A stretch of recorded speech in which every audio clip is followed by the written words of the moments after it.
Irmãos, que a graça e a paz do Senhor Jesus esteja sobre cada um de nós. Amém? Irmãos, para iniciar o culto dessa noite, vamos estar fazendo a leitura na carta aos Hebreus, capítulo 5, os versículos de 12 a 14. Vamos estar fazendo essa leitura alternada. O nosso irmão Everton vai estar com a igreja lendo os ímpares.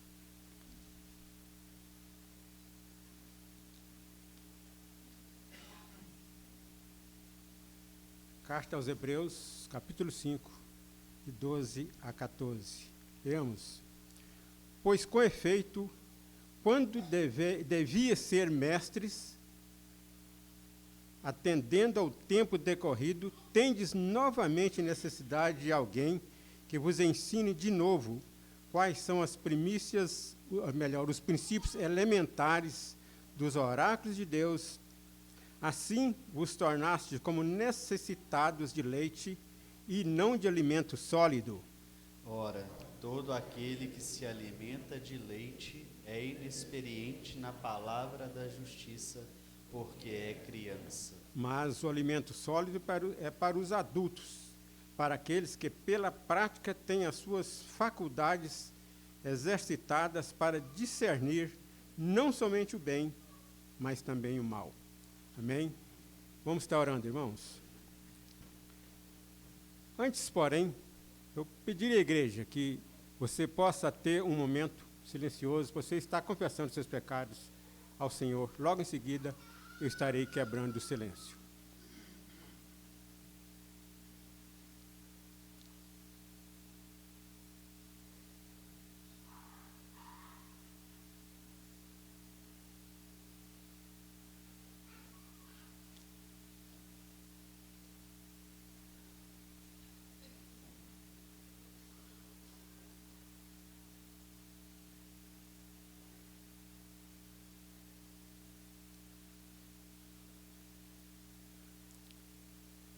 Senhor nosso Deus, amado, bendito, eterno Pai que está nos céus. Pai, neste momento, a Tua igreja, com esta responsabilidade, está oferecendo, Senhor, culto de louvor e de adoração.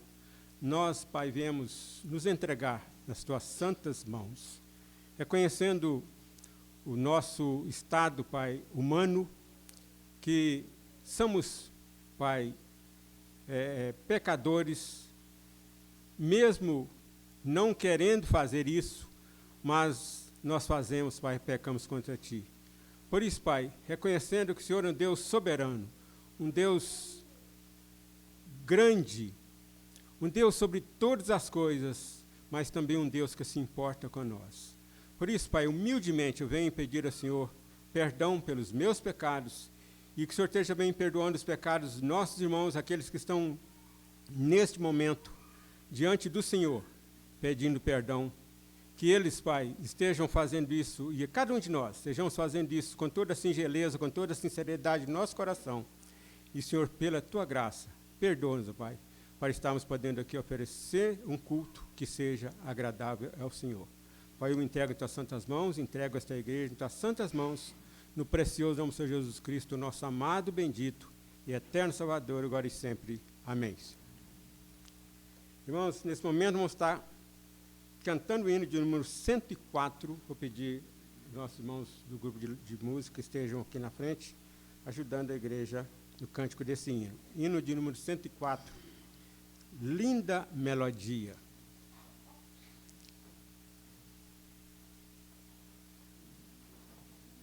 Vamos estar nos colocando de pé para o cântico desse hino?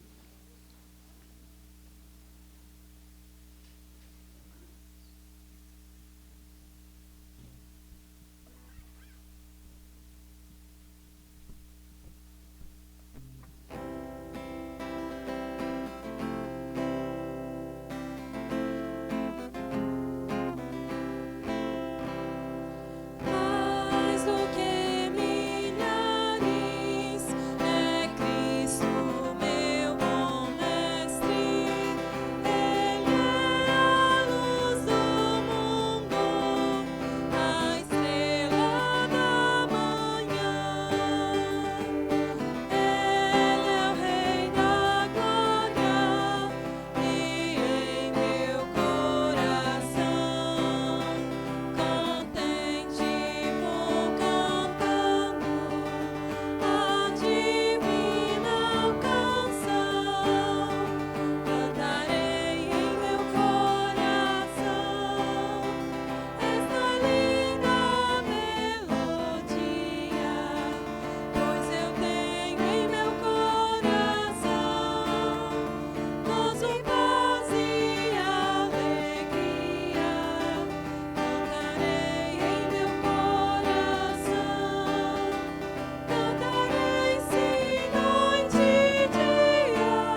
agora na primeira carta de João, no capítulo 3, os versículos de 1 a 3. Primeira carta de João.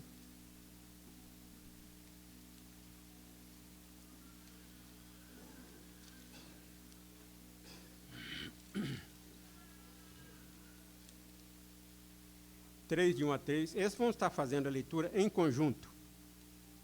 1 João 3, versículo de 1 a 3. Deus é Pai e é santo, seus filhos são também santos.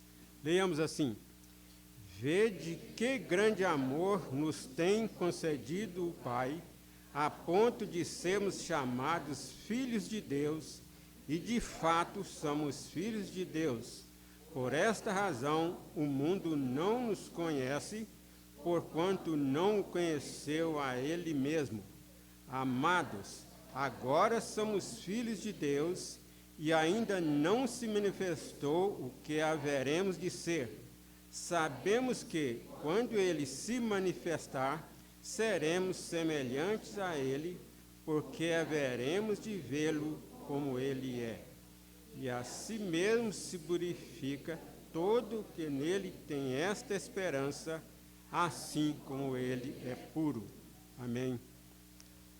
Nesse momento, nós vamos ter uma oração de adoração ao Senhor. Nosso irmão André está orando. Por favor.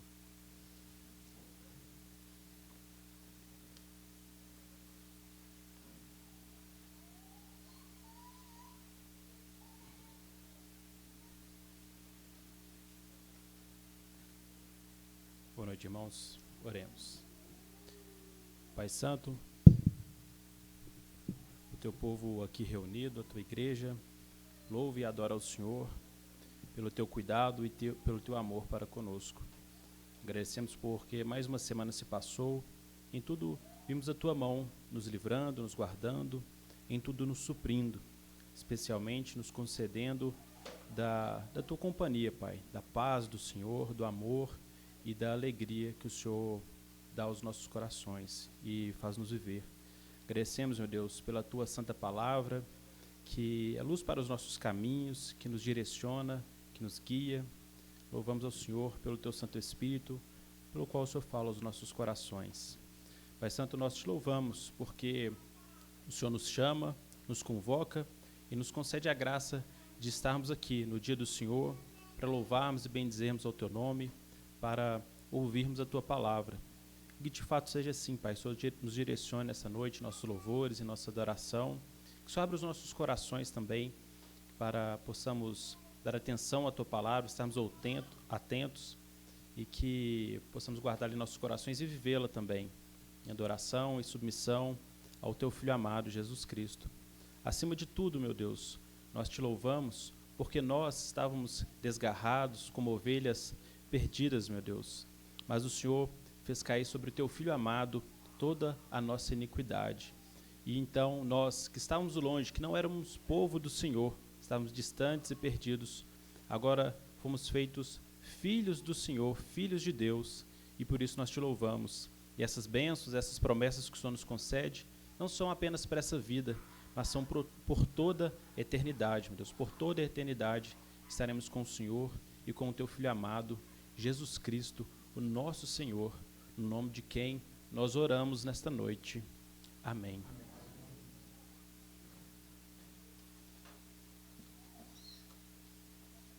Irmãos, os irmãos vão ficar um pouquinho de castigo, né? Que agora vão estar passando a palavra para os cânticos, né? Nossos irmãos estão...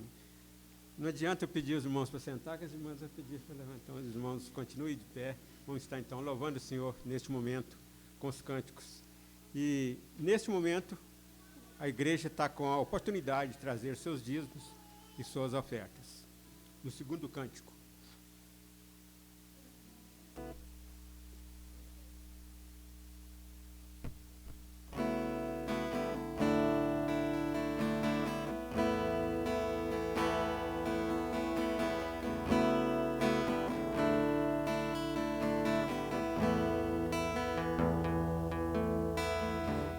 Vejo que não sou quem eu deveria.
Oremos, irmãos. Senhor Deus, grandioso Pai, te agradecemos, Senhor, por mais uma vez estarmos na tua casa. Te agradecemos, Senhor, porque nós podemos nos reunir e cultuar ao Senhor. Agradecemos também, Senhor, a oportunidade de devolver uma pequena parte daquilo que nós fazemos, de devolvermos, Senhor, aquilo que nós trabalhamos e conquistamos, Pai. Não nos deixe faltar o trabalho, o sustento da nossa família e também o sustento da nossa igreja, Pai. Te agradecemos também pela obra que está se aproximando do fim. Obrigado pelos recursos que chegaram e também os que vão chegar, Pai. Que nós possamos concluir todas as coisas, Senhor, as obras, as atividades, Senhor, que tudo que nós façamos, Senhor, aqui na Igreja do Vale e em qualquer outro lugar, nós possamos fazer para a honra e glória do Teu nome. Abençoe o conselho, a junta, a diaconal, na administração, Senhor, e na contabilidade, Senhor, desse dinheiro, Senhor, depositado aqui no gasofilácio e também, Senhor, ao longo dos dias, da semana e do mês na conta, Pai, que possa ser usado para o Teu nome. Te agradecemos mais uma vez, em nome de Jesus. Amém.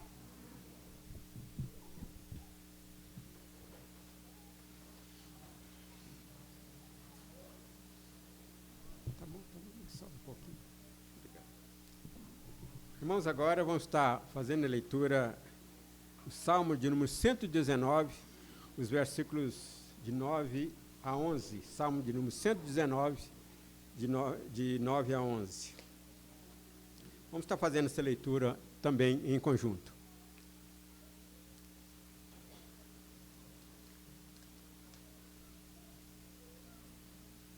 Leiamos assim a palavra do Senhor. De maneira que pode... Vamos estar lendo, irmãos? De que maneira poderá o jovem guardar puro o seu caminho?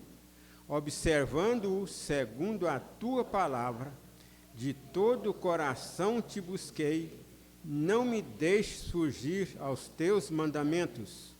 Guardo no coração as tuas palavras para não pecar contra ti. Amém? Que o Senhor, esteja nos ensinando mais e mais, a guardar no coração a palavra dele para não pecar contra ele. Vamos estar agora fazendo a leitura da pergunta de número 164 do Catecismo Maior de Westminster.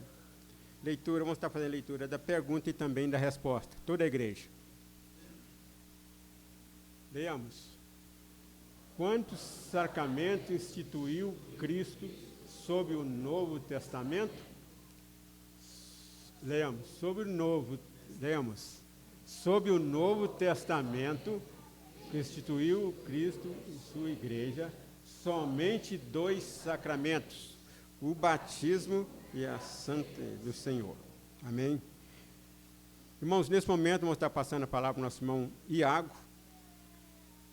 Ele já dispensa a apresentação, já é dos nossos, e ele estará com a responsabilidade, nesse momento, está trazendo o recado do Senhor para a igreja. O irmão está com a palavra.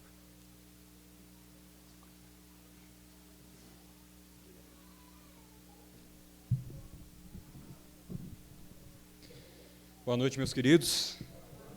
Graça e paz em Cristo Jesus. Amém? Deixa eu ajeitar direitinho aqui, porque hoje eu derrubei um arranjo na hora que eu estava pregando, acreditem. Fiz isso hoje de manhã. Irmãos, vamos dar continuidade à nossa série de exposições. Em qual livro nós estamos trabalhando? 1 João, isso mesmo.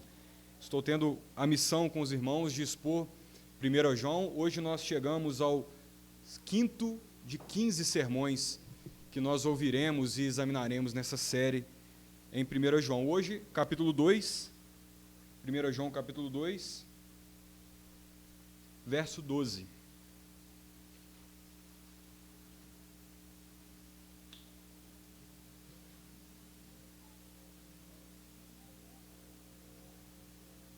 Na semana passada tratamos do verso 7 ao verso 11 e hoje do verso 12 ao verso 14.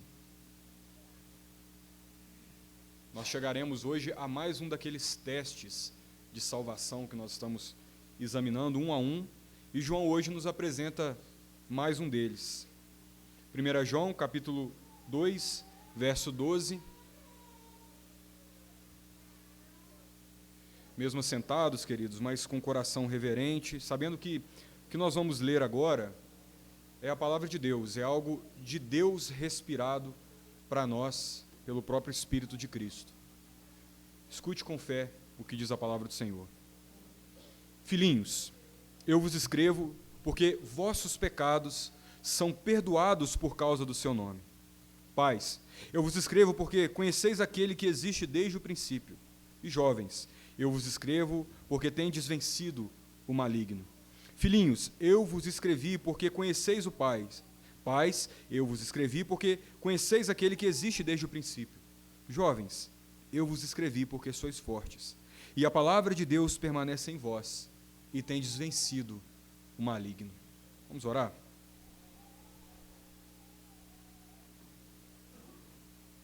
Senhor, a Tua palavra está diante de nós, e nesse momento pedimos a iluminação do Teu Santo Espírito para a compreensão de verdades que superam em muito as nossas capacidades de assimilação, mas nós cremos no poder do Senhor para nos fazer compreender.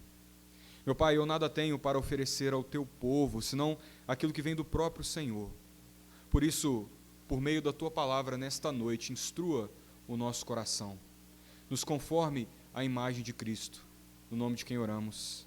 Amém. No início do século XX, o escritor inglês Scott Fitzgerald escreveu um conto incomum que talvez você já tenha ouvido falar, ele virou um filme depois, chamado O Curioso Caso de Benjamin Button. Nessa história, nós acompanhamos, se você nunca leu ou nunca assistiu, não tem problema, eu tenho certeza que você vai entender. Nessa história, nós acompanhamos a vida de um homem que nasce de uma maneira completamente invertida. Benjamin não vem ao mundo como um bebê comum, macio, fofinho, rechonchudo, não. Ele nasce um idoso. Ele nasce com um corpo frágil, com o rosto marcado pelo tempo, com os olhos cansados. Então, ele é colocado num berço que claramente ele não deveria estar. E ao longo da vida, ao invés de passar pelo processo natural de envelhecimento, como todos nós, ele faz o caminho inverso. Ele vai crescendo e se tornando cada vez mais uma criança. Com o passar do tempo, ele vai ficando mais jovem. Enquanto todos, absolutamente todos ao seu redor amadurecem, ele rejuvenesce. Enquanto todos os outros ganham experiência, ele parece caminhar na direção oposta. A princípio, isso soa para nós, quando estamos lendo o livro, como uma mera curiosidade literária. Mas à medida que a história avança, algo dentro de nós começa a estranhar essa história. Porque a gente sabe, intuitivamente a gente sabe, que não é assim que a vida deveria funcionar. Existe uma ordem proposta e esperada: nascer, crescer e amadurecer. E quando essa ordem é quebrada, o que parecia curioso começa a se revelar profundamente trágico.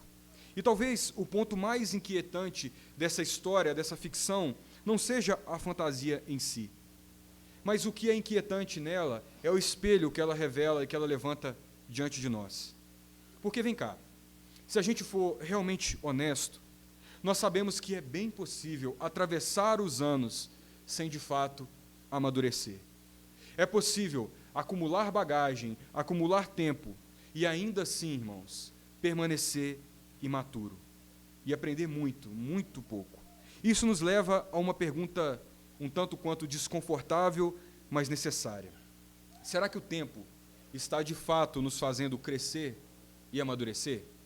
É exatamente nesse ponto que a palavra de Deus, por meio do nosso irmão João, vai nos confrontar hoje. Porque quando o apóstolo João olha para a igreja, ele não vai olhar e ver um amontoado indiferente de pessoas. Nesse ponto da narrativa de João que nós chegamos, ele olha e ele vê estágios.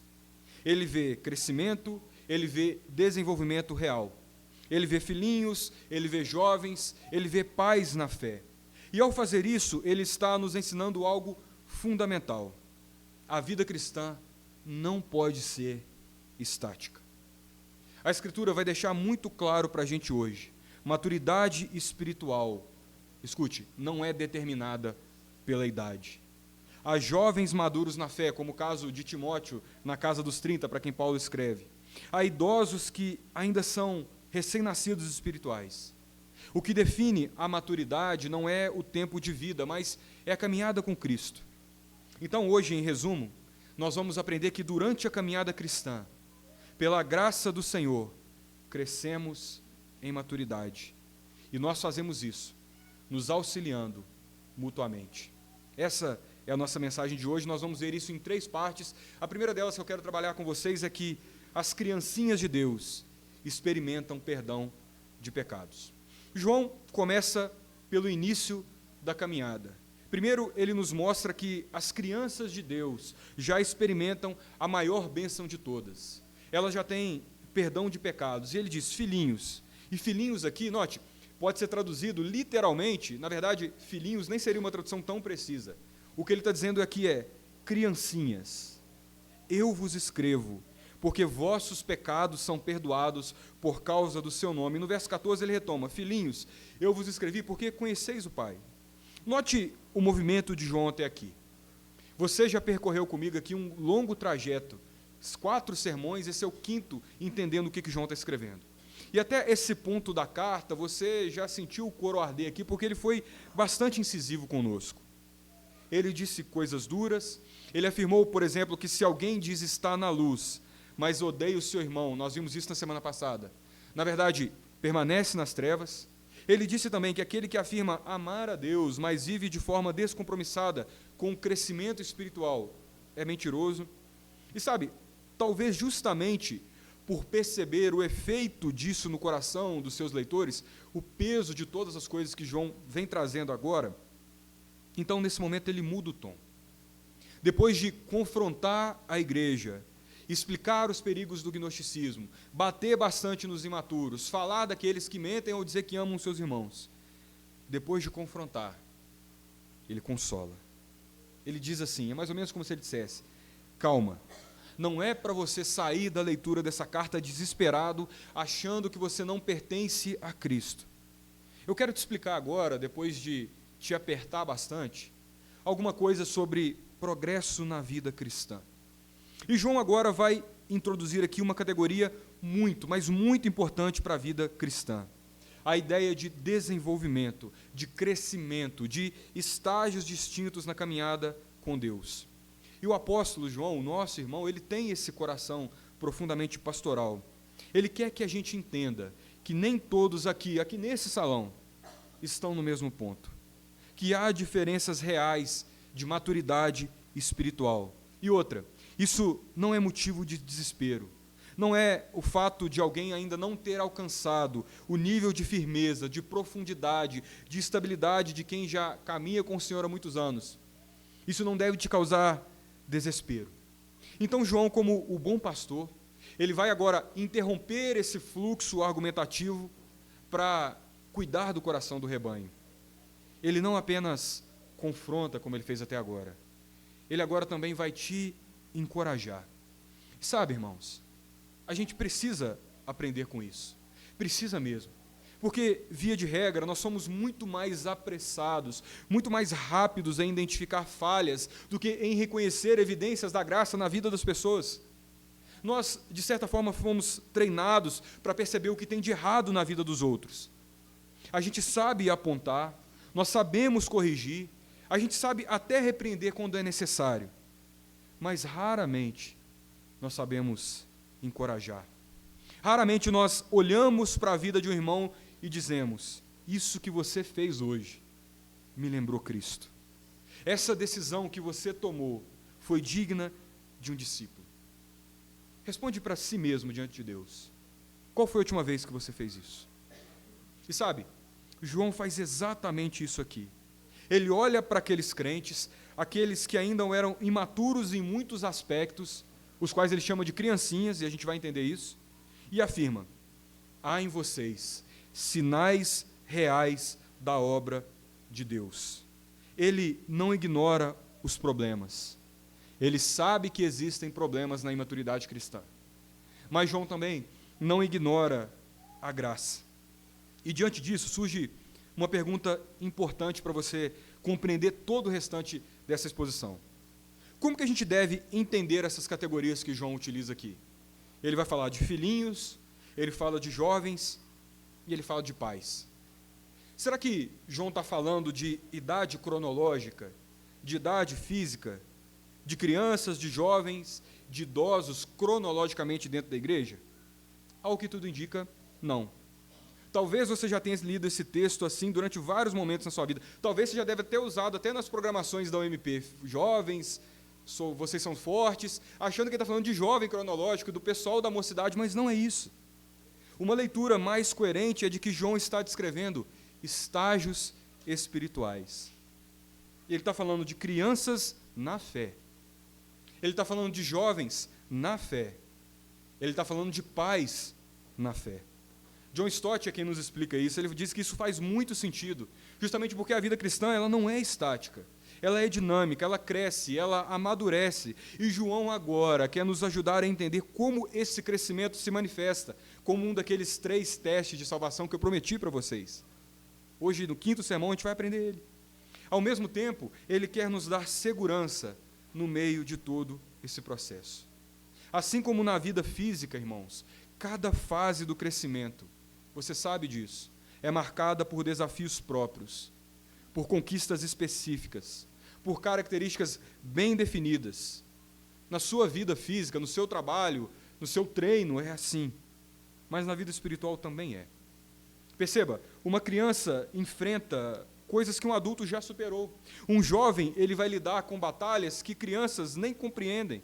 Um avô ou um pai na fé já passou por processos que os novos ainda estão começando a viver. E João vai dizer exatamente isso. A sua vida aqui na comunidade de fé, a sua vida com Cristo, ela tem fases, ela tem progresso, ela tem desenvolvimento real. E cada etapa carrega as marcas próprias da atuação de Deus na sua vida. Então, o que o apóstolo faz aqui agora, o apóstolo amado, é algo muito pastoral e muito sábio. Ele olha para uma igreja que é diversa e ele reconhece essa diversidade. Ele não olha para a igreja e não trata como se todos estivessem no mesmo nível. E mais, ele nem exige de todos o mesmo grau de maturidade. Muito pelo contrário, João está aqui validando o processo, reconhecendo o crescimento, mostrando concretamente evidências da graça de Deus em cada estágio da caminhada cristã. É como se João estivesse escrevendo o seguinte, nas entrelinhas: Deus está operando em você, ainda que de maneira diferente da maneira dos outros. Deus está, mesmo que de diferentes níveis, trabalhando em você. Ele está mostrando que há sinais da vida dele em cada um de vocês. Por exemplo, quando João fala do perdão de pecados, algo como característico de filhinhos, de criancinhas, isso não significa que isso é apenas para os mais novos na fé experimentarem. Essa realidade é para os outros estágios também. Os jovens também têm perdão, os pais também têm perdão, mas há algo aqui que é especialmente marcante para quem está no início da caminhada cristã, para aquele que acabou de nascer de novo, que é não o Benjamin Button, mas uma criança que nasceu cronologicamente correta. O perdão de pecados. Essa é uma experiência viva, recente, quase palpável. Porque para aqueles que nascem de novo, escute, esse é o primeiro grande alívio da alma. Perceba a lógica. O jovem na fé possui aquilo que a criança possui. O pai na fé possui aquilo que tanto o jovem quanto a criança possuem. E João está descrevendo aqui não categorias isoladas, mas justamente, eu preciso enfatizar isso com vocês, essa progressão, esse desenvolvimento espiritual. Ele sabe muito bem que existem dentro da igreja pessoas que são avançadas na fé e que são jovens na idade. Há pessoas que são velhas em idade, que são absurdamente imaturas espiritualmente. Percebe como seria estranho organizar isso apenas em idade cronológica? Como se todos passassem pelas mesmas coisas? Ou como se todos os mais velhos estivessem no mesmo estágio? A gente sabe que não é assim. E existe aqui um detalhe importante. Se você conhece minimamente o seu próprio coração, você sabe que muitas vezes essas categorias se misturam dentro de nós. Eu sei que você sabe disso. Você sabe que em algumas áreas, você e eu ainda somos crianças. Em outras, nós somos jovens. Em certos aspectos, tem em nós até uma certa maturidade de pai. Nós não amadurecemos de forma uniforme na nossa caminhada cristã. Existem avanços, existem atrasos, há crescimento em áreas que ainda precisam ser desenvolvidas, e nós não devemos tratar essas categorias dentro de nós como compartimentos rígidos, mas como descrições úteis para a gente entender esse processo. E João começa com os filhinhos, ele diz que existe algo neles que é absolutamente extraordinário. As criancinhas de Deus, os mais novos na fé, já experimentam o perdão de pecados. Em outras palavras, o menor entre nós, o mais novo convertido, aquele que chegou ontem, já experimenta a maior de todas as bênçãos da vida cristã. Isso é impressionante. Lembra que eu trabalhei muito com vocês a questão nas últimas semanas de que no cristianismo o perdão precede a performance? É justamente isso aqui. O mais novo na fé já possui aquilo que é central, aquilo que é fundamental. Essa é normalmente a primeira grande experiência do cristão. É esse alívio de saber que os seus pecados estão perdoados, do que de receber aquilo que foi promovido por Deus e entender que aquilo que o distanciava de Deus foi removido.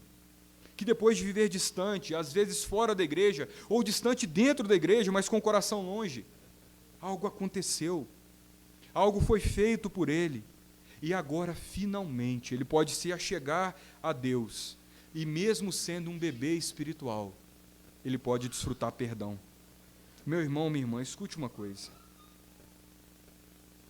Você que está ainda novo na fé, você que ainda está aprendendo a caminhar e às vezes se sente um tanto perdido ouvindo pregações, um pouco confuso ouvindo estudos, termos que parecem difíceis, talvez você se pergunte, será que finalmente um dia eu vou entender tudo isso?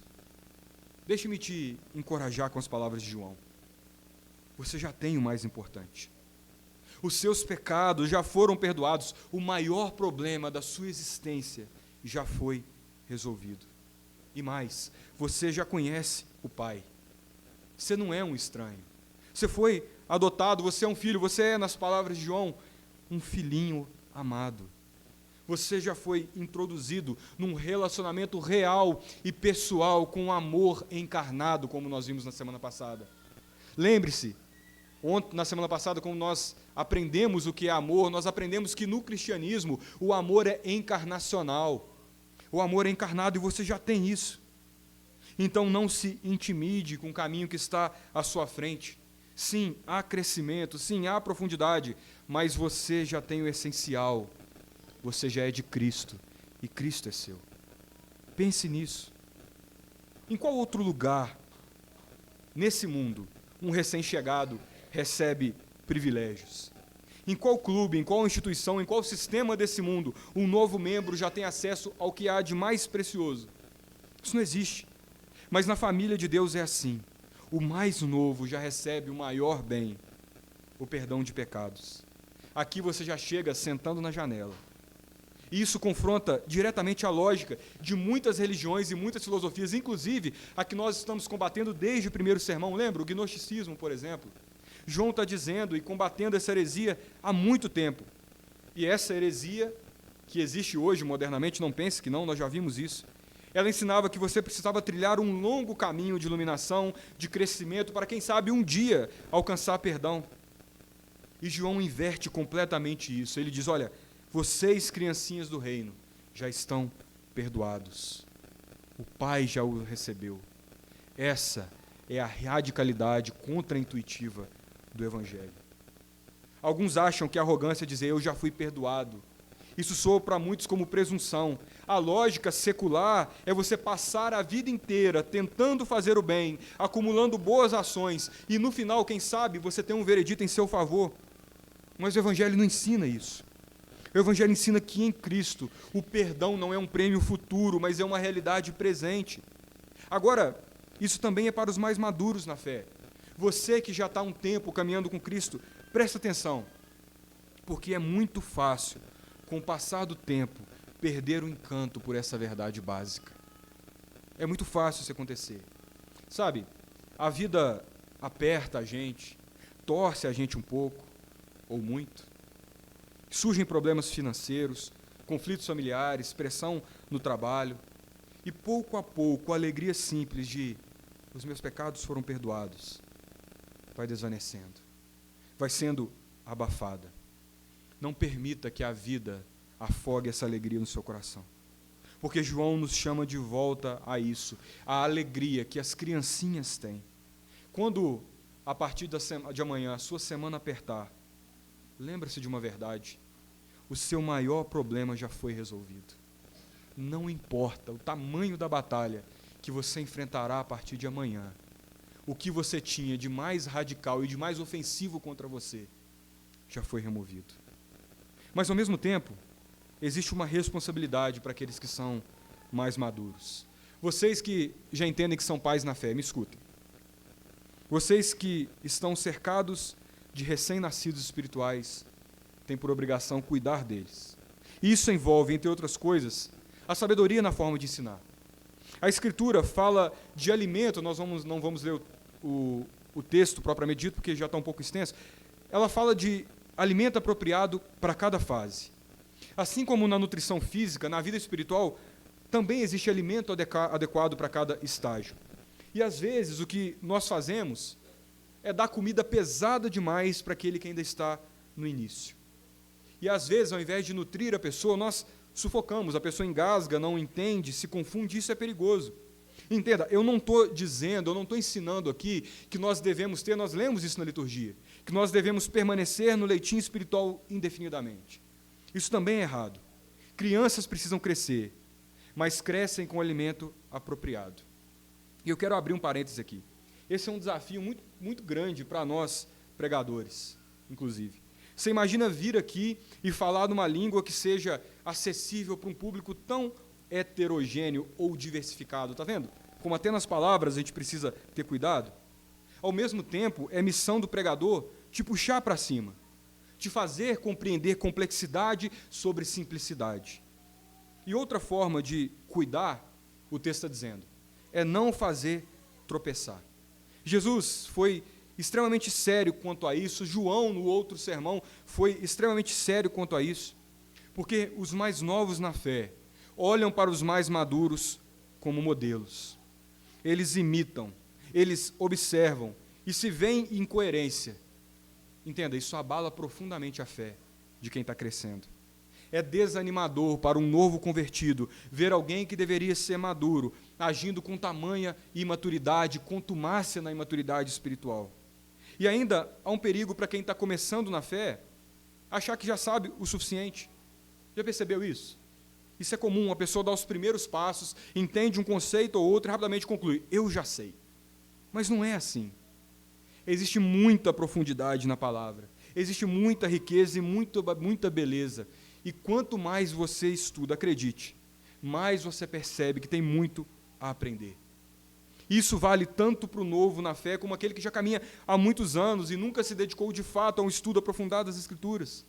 A verdade é simples diante de nós. Crescer faz parte da vida na luz. Você já deve ter vivido aquela cena com uma criança, por exemplo. Já tentou colocar uma criança no carro, você vai colocar o cinto e fala, não, eu já sei fazer. Deixa, tia, eu já sei fazer isso aqui. Tem adulto que é assim na fé. Acha que não precisa de instrução. Acha que não precisa de admoestação. E, de certa forma, muito de nós fazemos exatamente isso na vida espiritual. A gente chega a Cristo, a gente começa a entender algumas coisas e rapidamente nos convencemos de que já temos o suficiente. Mas o chamado do seu Senhor é outro. Ele nos chama à humildade. Isso não é para nos desanimar. Isso não é para, querer fazer a gente desanimar, mas para nos posicionar corretamente diante da jornada. Crianças não têm plena noção dos perigos que vão enfrentar. E João está escrevendo para não manter ninguém no básico, mas para dizer, vocês já foram perdoados, já está tudo resolvido, então não se acomodem, se mexam. Ele escreve, igreja, para que vocês cresçam, ele escreve para incentivar avanço, para incentivar maturidade e profundidade. E esse é o primeiro grupo, os filhinhos na fé.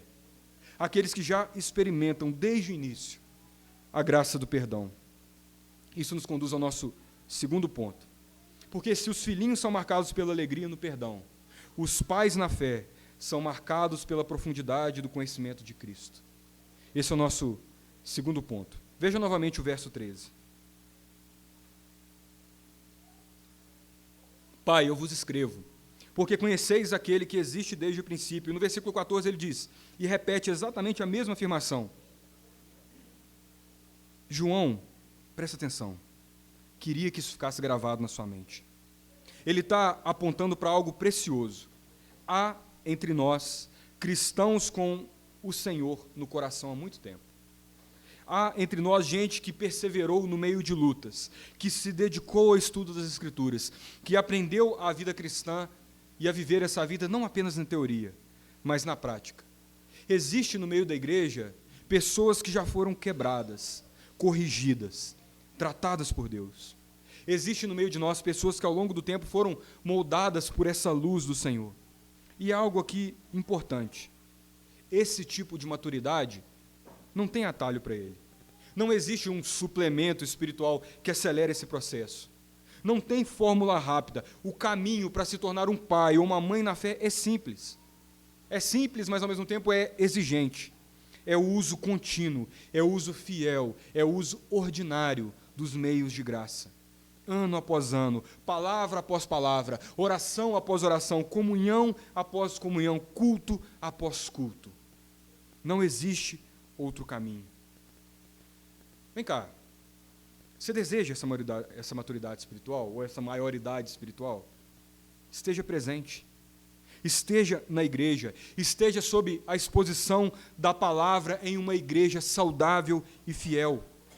Participe da comunhão dos santos. É claro, ninguém vai estar com uma prancheta na porta marcando a sua presença. O conselho dessa igreja não faz isso. Não é uma exigência formal, mas é uma expectativa natural daqueles que desejam caminhar com Cristo.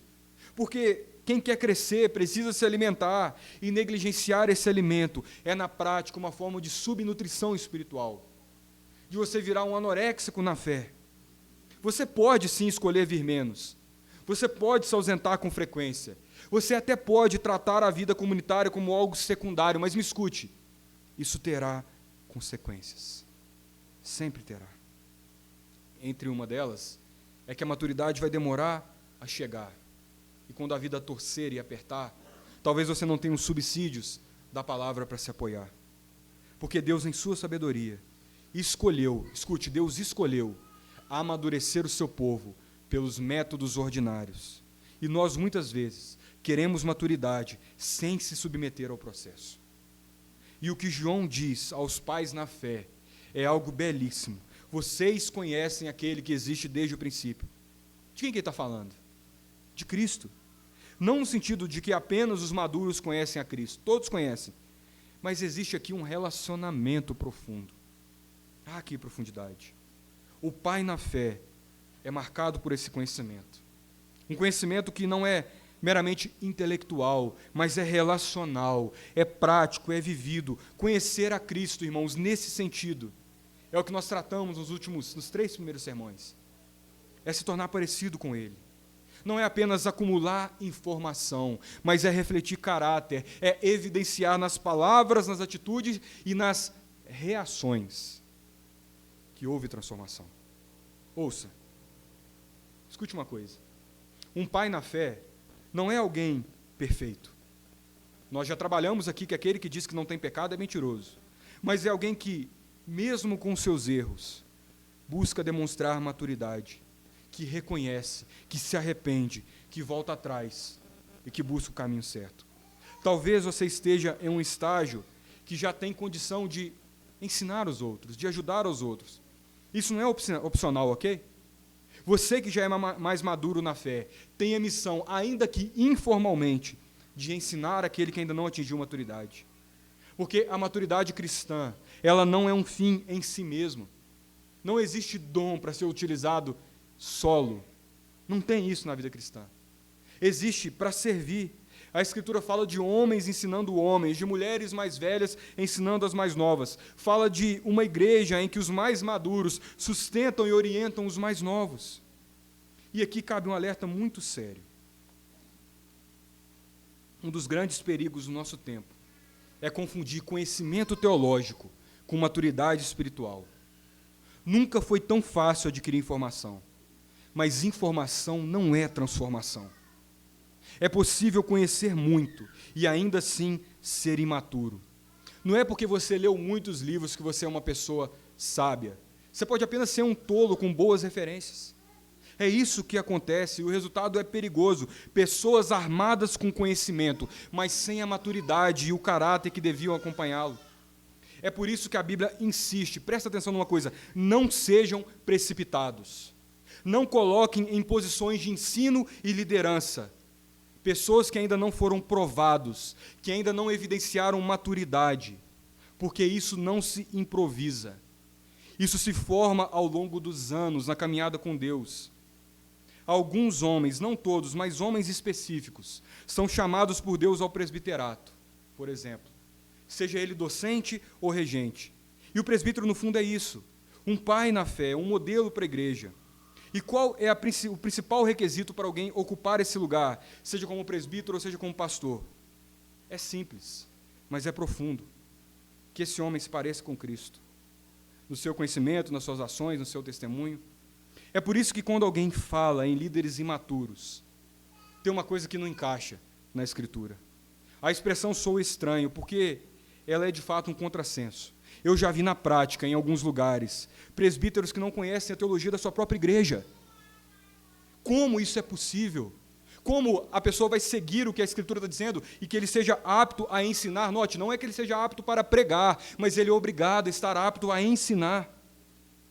Como que pode conduzir, afinal, o presbítero, seja ele docente ou regente?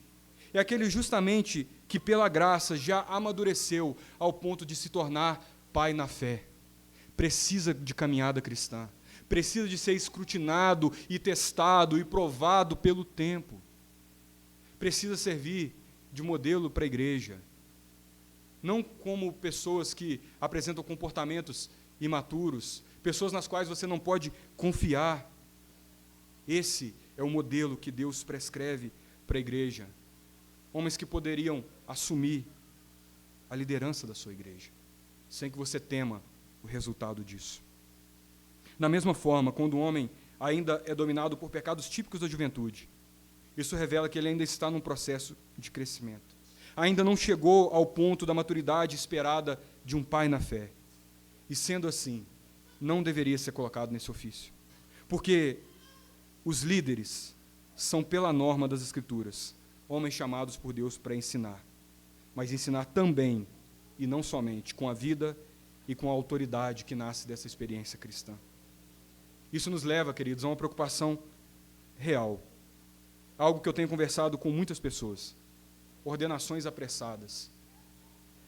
E sabe, a gente precisa falar sobre isso.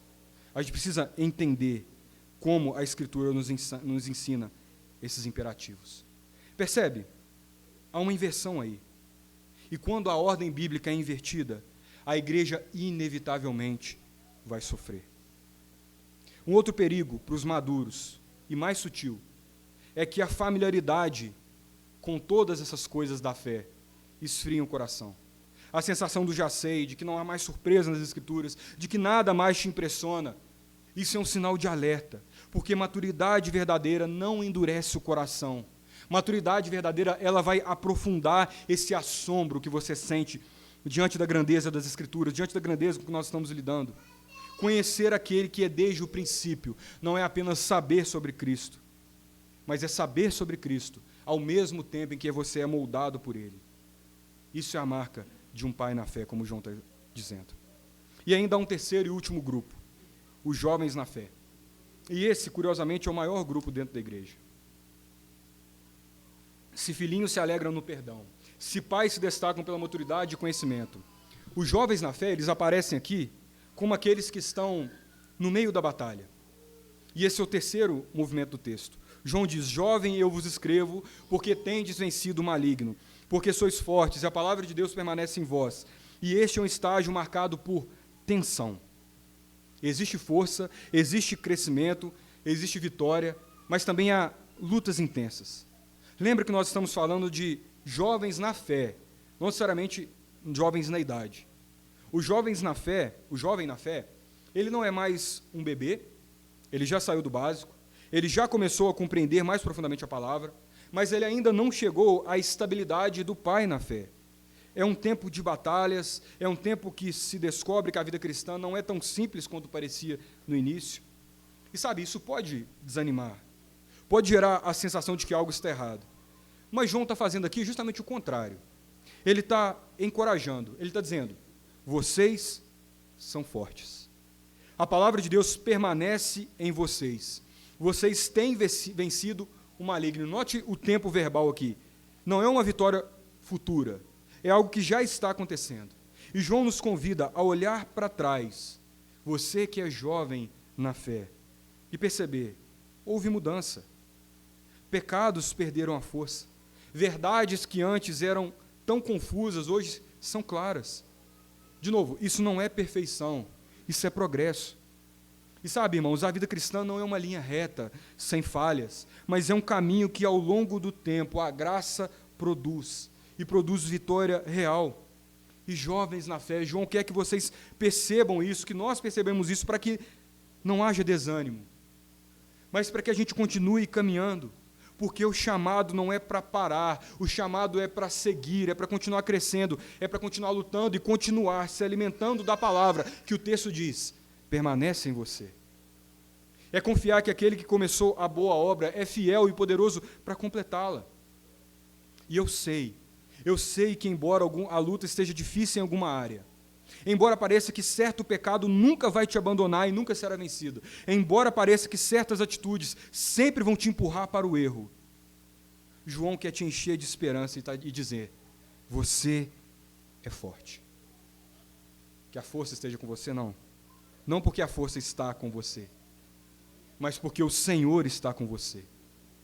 É por isso que você pode vencer o maligno. Como que essa luta é vencida? O próprio texto já responde. No versículo 14, João diz, eu vos escrevi porque sois fortes, e a palavra de Deus permanece em vós. Perceba, a força não é nossa, a força não vem da nossa capacidade, da nossa disciplina, da nossa personalidade, muito menos. A força está na palavra de Deus permanecendo em nós. O salmo que nós lemos agora há pouco pergunta de que maneira poderá o jovem guardar puro o seu caminho, e ele responde, observando-o segundo a tua palavra, observando esse caminho segundo a tua palavra. Jovem na fé, deixa eu te falar uma coisa muito clara. A única maneira de nós vencermos o maligno é crescer na vida cristã e permanecer na palavra de Deus. E permanecer na palavra significa leitura pessoal, sim. Significa levar a sério o que de fato estar aqui ouvindo a palavra, sim, pregada todos os domingos. Significa receber essa palavra como semente, colocá-la em solo fértil, significa praticá-la. E não tem nada de mágico nisso. Não tem. Às vezes você vai chegar aqui um pouco confuso e vai sair confuso mesmo. Não é porque alguém simplesmente falou aqui na frente que automaticamente, às vezes acontece. Às vezes o seu coração é impactado, às vezes você é esmagado, às vezes você é restaurado. Mas às vezes isso leva mais tempo. A palavra de Deus é poderosa porque a palavra é do Senhor, não é minha. Mas ela chama a cada um ao esforço, à atenção, à obediência. Às vezes eu ouço alguém dizer, fulano está muito interessado em crescer, né? Ótimo, que esteja, mas aqui está um bom teste de seriedade desse interesse. Essa pessoa se esforça para estar nos cultos? Se esforça para estar com o povo de Deus? Essa pessoa leva a sério os meios de graça? Ou para ela vir ao culto é como bater o cartão e ir embora? É difícil levar a sério alguém que quer crescer, que quer liderar, mas não leva a sério os meios que o próprio Cristo estabeleceu para isso. Você quer ser forte, você quer vencer as batalhas, só há um caminho. Permaneça na palavra do Senhor. Há gente que quer zelo sem conhecimento. Quer dizer, eu amo Jesus, eu morreria por Jesus, mas não quer sentar quieto para ouvir o que Jesus tem a dizer. Isso não é crescimento. Como o próprio João está dizendo há muito tempo. Isso é mentira. Isso é auto-engano. E como todas as fases da vida, também há perigos típicos da juventude espiritual. Um deles é a arrogância.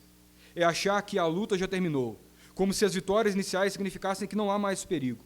Outro é olhar para os mais maduros e imaginar que eles já, que está no mesmo ponto deles. É não entender que ainda falta muito chão, muita lapidação, muito tratamento de Deus. Não é apenas uma questão de conhecer mais conteúdo teológico. Há também a tentação de se irritar profundamente com os mais novos, de não ter paciência. Mas do mesmo jeito que ele não entende hoje, você também não entendeu um dia. Então, jovens na fé, sejam pacientes com os mais novos e também com os mais velhos. Os mais velhos estão sendo pacientes com vocês, apenas aprendam pela graça. Façam isso o melhor que vocês puderem. E em tudo isso, a gente precisa lembrar que o crescimento cristão não é solitário. Ele é orgânico, ele é corporativo, ele é comunitário, ele é corpóreo. A Bíblia não chama ninguém a amadurecer sozinho. Efésios 4, você já sabe, cita um texto, se anota no rodapé para ler em casa depois. Nos mostra que Deus usa a própria igreja para esse crescimento. Cristo concedeu, Efésios 4 vai dizer, dons ao seu povo, para edificar o seu corpo, até que todos cheguemos à maturidade, à estatura de Cristo. Perceba, nós não crescemos sozinhos. Você não cresce sozinho, nós crescemos juntos. Crescemos para a unidade da fé, para o pleno conhecimento do Filho de Deus, a perfeita, como diz o texto, varonilidade, a medida da estatura e da plenitude de Cristo. Esse é o alvo. A vida da igreja, com seus cultos, com seus dons, com seu ensino, com sua comunhão, existe para isso, para fazer o povo de Deus crescer até se parecer com Cristo. E se você achar que isso depende da sua própria força, da sua própria capacidade, você vai cair em religiosidade que não é cristã. Vai viver como se tudo dependesse de você, mas João está gritando para você o contrário hoje. Porque Cristo já fez tudo por você. Porque Ele morreu na cruz. Porque a barreira entre nós e Deus está removida. Agora, Ele mesmo, por sua graça, vai nos fazer crescer conforme a sua imagem. E como que Ele faz isso? Usando a igreja. Usando cada um de nós, usando os mais velhos para encorajar os mais novos, usando os mais novos para manter os mais velhos despertos, atentos e ativos. Ele usa a vida comum, ele usa os dons, ele usa as correções, ele usa os encorajamentos e os exemplos. Ele usa todo esse corpo que vocês estão olhando aqui para nos fazer crescer. Por isso, acima de tudo, é Jesus Cristo do começo ao fim da caminhada. Nós começamos por causa do que Ele fez, quando ainda éramos criancinhas, o perdão dos pecados. O alvo da caminhada é chegar até Ele, é ser conformado à imagem dEle, à estatura dEle, e tudo isso para que deixamos de ser meninos e nos tornemos maduros. E como Paulo diz, tudo isso é em verdade, em amor. E há aqui uma lição importante. Verdade em amor significa combinar a verdade certa com a hora certa, o conteúdo certo, com a sensibilidade certa para apresentá-la, o ensino bíblico com a paciência pastoral. Não é apenas despejar a verdade, é servir o irmão com a verdade, de forma amorosa e apropriada para o seu estágio. Paulo continua mostrando que todas as partes do corpo são necessárias para esse crescimento. E João, em 1 João, está nos ensinando algo semelhante. A igreja precisa dessa mistura. A igreja precisa desses 3 estágios. Precisa de crianças, precisa de jovens, precisa de pais na fé. É essa diversidade de maturidade que torna a igreja viva, rica, vibrante, encorajadora. Joel Bick, um teólogo ainda vivo, resume isso de uma forma muito bonita. Ele diz o seguinte, escute: as crianças espirituais são as mãos que se estendem aos outros, cheias de alegria com o perdão dos pecados. Os jovens são o braço forte que impulsionam a igreja adiante. E os pais são as colunas vertebrais que sustentam esse corpo. As crianças têm o encanto da graça recém-descoberta. O jovem tem o vigor para o combate. E os pais têm a profundidade, o conhecimento e a estabilidade que a igreja precisa. Cada um é importante. Cada um com seus dons, os seus riscos, as suas tentações e os seus talentos. Os pequenos tendem a confiar demais no que sentem. Os jovens tendem a confiar demais no que fazem. Os pais tendem a confiar demais no que sabem. Mas todos nós precisamos dessas 3 coisas. Todos nós precisamos sentir a alegria do perdão, lutar o bom combate e crescer à conformidade de Cristo em amor e conhecimento. Queridos, o Evangelho não nos chama a uma vida invertida, como a história que você ouviu de Benjamin Button. O Evangelho não nos chama a atravessar os anos sem crescer, e nem a acumular tempo sem amadurecer. O Evangelho te chama a algo muito mais belo. Crescer de fato. Crescer como filhos que já foram perdoados, como jovens que lutam e vencem, como pais que ao longo dos anos aprendem e conhecem profundamente a Cristo. Porque, ao contrário de Benjamin Button, nós não caminhamos para trás. Nós caminhamos para a estatura de Cristo. Essa é a vida da igreja. Essa é a beleza da noiva de Cristo. Essa noiva que está sendo preparada para o grande dia. E a promessa, meus irmãos, escute, é que um dia todos nós seremos aquilo que Ele quer que nós sejamos. Um dia a gente chega lá, eu prometo. Um dia nós seremos plenamente amadurecidos no amor de Deus. Um dia nós seremos plenamente conformados à imagem de Cristo. E quando esse dia chegar, você vai ver, ainda tem muita coisa para conhecer, mas não vai faltar tempo, eu te prometo. Vamos orar. Obrigado, Senhor, por tua santa, doce e preciosa palavra. Obrigado porque o Senhor nos constrange a sairmos dessas posições confortáveis que nós mesmos nos colocamos. Eu te peço, meu Pai, que pelo poder que há em Jesus e no Espírito de Cristo, o Senhor nos fortaleça na caminhada. O Senhor nos fortaleça nas batalhas que enfrentaremos a partir de amanhã, ou quem sabe já estejamos enfrentando hoje, agora. Pedimos, Senhor, dá-nos graça, dá-nos maturidade. Meu Pai, dá-nos um amor obstinado por Cristo e que nos impele a crescer à estatura dEle. Abençoa, meu Pai, as famílias que estão aqui. Abençoa todos aqueles que se dispuseram a receber mais uma porção da Tua palavra. Abençoa, meu Pai, para que sejamos mais parecidos com o nosso irmão mais velho, o Cristo, Redentor de todos. Amém.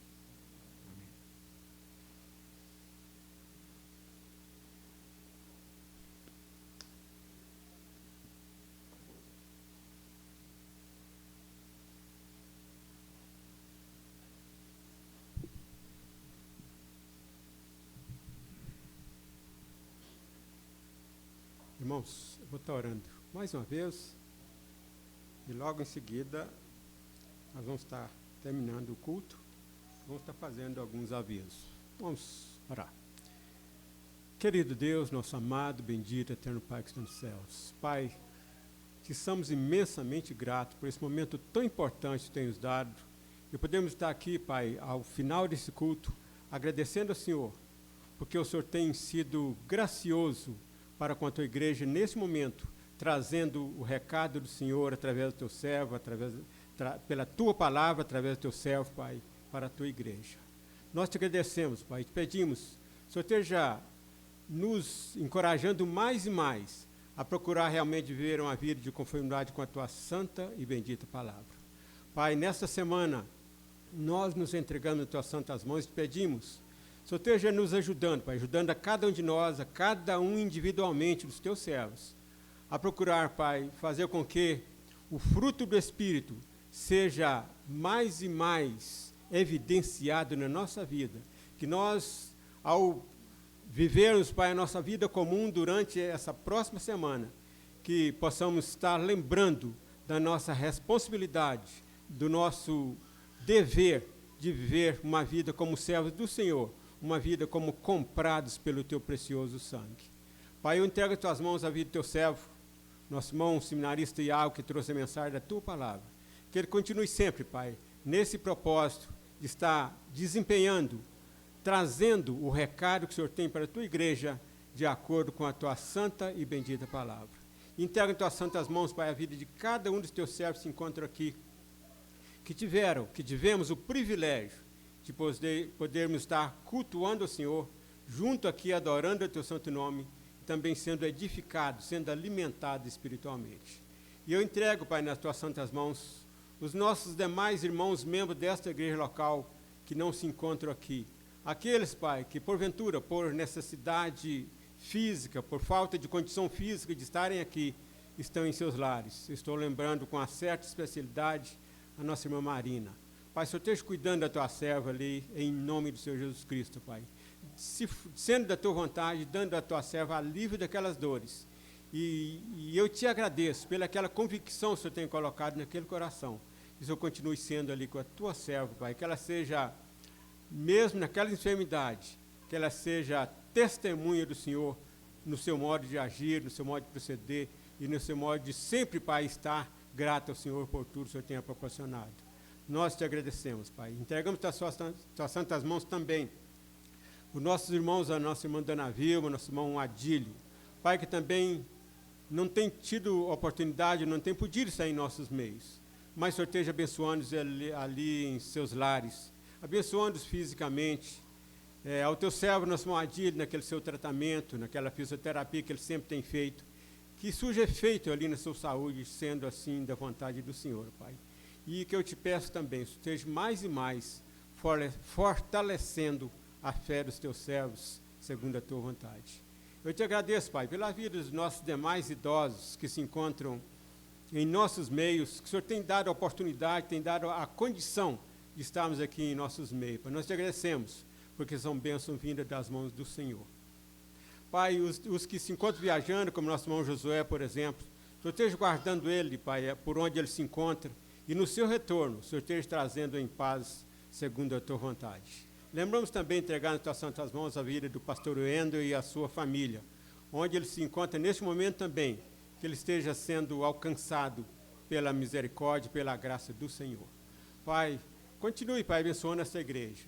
E cada um de nós, que temos tido sempre o privilégio de receber a tua palavra, que possamos, Pai, procurar mais e mais viver a tua palavra, não apenas na teoria, Pai, mas na prática, para que o nome do Senhor seja glorificado através da nossa vida. Pai, que esta igreja faça diferença aqui onde ela se encontra localizada, mas que cada um de nós, como um membro individualmente, como servo do Senhor individualmente, aonde estivermos, possamos fazer a diferença e possamos, Pai, como diz o teu servo apóstolo Paulo aos Colossenses, que tudo que fizermos, seja em palavra, seja em ação, que façamos, Pai, passamos como para o Senhor. Por isso, Pai, nesse momento eu te peço que seja esse o nosso procedimento nessa próxima semana, ou melhor, nos nossos próximos anos de vida, ou o tempo que o Senhor nos permitir, que seja uma vida que venha realmente glorificar e exaltar teu santo nome. Pai, eu te agradeço mais uma vez e te peço que o Senhor nos dê uma semana de paz, uma semana debaixo dos cuidados maravilhosos do Senhor, e leva-nos em paz para os nossos lares. Eu te peço humildemente, com ação de graça, deixa entregue no precioso nome do Senhor Jesus Cristo, nosso amado, bendito, eterno Salvador, agora e sempre. Amém, Senhor. Muito bem, irmãos, temos então terminado o nosso culto dessa noite. E vamos estar fazendo alguns avisos.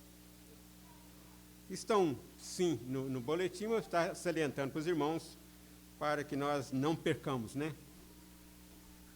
Na próxima terça-feira, como foi avisado aqui de manhã, vamos estar reforçando, a reunião que seria, né, que normalmente acontece aqui na igreja, reunião de oração, às 20 horas, vai acontecer na casa da nossa irmã Maria Rosa, só que um horário antecipado, por ser feriado, nós vamos estar reunindo ali às 18 horas. Então, reunião da próxima terça-feira, na casa da nossa irmã Maria Rosa, às 18 horas. Vamos estar contando, né? Aliás, a irmã está contando com toda a igreja ali reunida na próxima terça-feira. Aqueles que estiverem em casa, né, aproveitando o feriado, vamos estar aproveitando também essa oportunidade, estamos ali, juntos ali, louvando a Deus. E no próxima quinta-feira, aqui no boletim está 24, mas é 23, na próxima quinta-feira, ao invés de ser, né, o estudo bíblico, vai ser uma reunião de louvor. Inclusive, nós vamos ter a participação do coral da Igreja Presbiteriana Nova Jerusalém. Então, na próxima quinta-feira, às 20 horas, né, a igreja em peso aqui, para estarmos juntos, né, louvando a nosso Deus e junto, quem sabe, participando também desse coral, o coral do Vale aqui, às vezes esteja participando também juntamente com o coral Nova Jerusalém. E como já foi avisado de manhã, o pastor está de folga, e então, por isso, né, a causa da ausência dele aqui. Os irmãos Tiago, o Emerson, está lembrando de mais alguns avisos, irmãos? Não? Muito bem. Vamos, né, olhar nos boletins, está acompanhando as necessidades de oração durante a semana, durante nossas orações, e com isso, né, está auxiliando os nossos irmãos necessitados nas orações. E eu gostaria de agradecer aos irmãos. Nós temos visitante pela primeira vez, não, né? Olha, muito bem. Eu estou olhando assim, parece que eu conheço aqui, então é a primeira vez. Como é que é o seu nome? Juliano. Muito bem. Ah, muito bem. Ah, mais ali também, rapaz. Muito bem. Você pode falar seu nome, por favor? Gabriel Eduardo. Isso, Gabriel Eduarda. E, gente, que ótimo, viu? São seus companheiros, né? Muito bem. Mais alguns pela primeira vez, irmão? Ah, a Helena está lá pela primeira vez, ó. Muito bem, irmãos. Que benção, né? Irmãos, e os demais irmãos, nós agradecemos, né? Imensamente os nossos irmãos que nos visitam pela primeira vez e que, sendo oportuno, nos visite por mais vezes. E os nossos irmãos que nos visitam por demais vezes, nós agradecemos e que, na medida possível, esteja junto de nós. Muito obrigado e uma boa semana a todos, debaixo dos cuidados maravilhosos de nosso Deus. Amém?